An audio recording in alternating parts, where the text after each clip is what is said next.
आणि या घडीची मोठी अपडेट येते, राष्ट्रवादीचं पक्ष आणि चिन्ह हे अजित पवार गटाला मिळालं। या क्षणाची मोठी अपडेट म्हणावी लागेल। अजित पवार गटाला पक्ष आणि चिन्ह हे दोन्ही मिळालेलं आहे। या घडीची अत्यंत मोठी बातमी, या संदर्भातला निर्णय जो आहे तो प्रलंबित होता आणि अजित पवार गटाला हे पक्ष आणि चिन्ह हे दोन्ही मिळालेलं आहे। या क्षणाची मोठी अपडेट, या संदर्भातला वाद प्रलंबित होता आणि त्याच्यावर आता निर्णय आलेला आहे। अजित पवार गटाला पक्ष आणि चिन्ह हे दोन्ही मिळालेलं आहे। या घडीची अत्यंत मोठी अपडेट। निलेश बुधावले आपल्याला ताजे अपडेट देतील। निलेश, नेमका निर्णय काय झालेला आहे, काय अपडेट्स आहेत?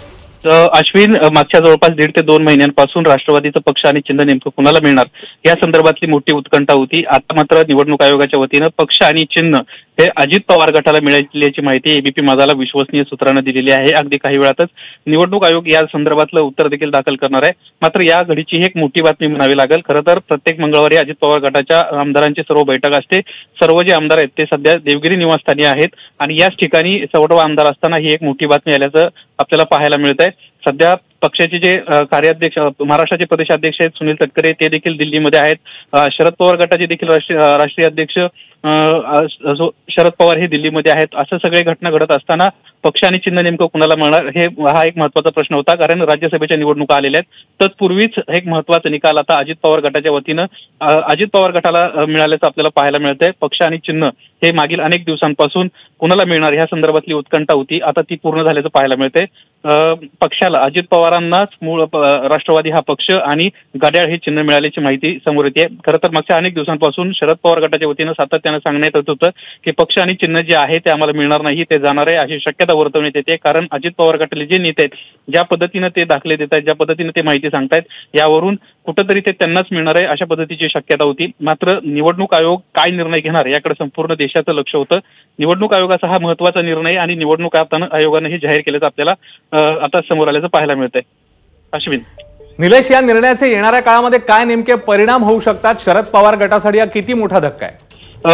खरं तर पक्ष आणि चिन्ह अजित पवारांना मिळाल्यामुळे आता जी आमदार अपात्रतेची सुनावणी आहे ती देखील आता कुठेतरी अजित पवार गटाच्या बाजूने जाईल हीच आता शक्यता आहे। कारण पक्ष आणि चिन्ह ज्यावेळेस अजित पवार गटाला मिळते त्यावेळेस त्यांच्या विरोधात जी कारवाई करण्यात आली होती आमदार अपात्रतेची, ही कारवाई आता कुठेतरी शरद पवार गटाच्या वतीनं होऊ शकते। शरद पवार गटाला या कारवाईमध्ये पात्र धरण्यात येईल अशी देखील शक्यता नाकारता येत नाहीये, कारण पक्षविरोधी कृती ही शरद पवारांच्या आमदारांची झाली। आता या निमित्तानं हे स्पष्ट कुठेतरी आगामी काळात होईल। त्यामुळे निवडणूक आयोगाचा निकाल ज्या पद्धतीने लागलाय त्याच पद्धतीने आता अजित पवार गटाचा आगामी काळातला जो विधिमंडळातला निकाल आहे तो देखील त्यांच्या बाजूने कुठेतरी लागेल ही शक्यता आता अजिबातच नाकारता येत नाहीये।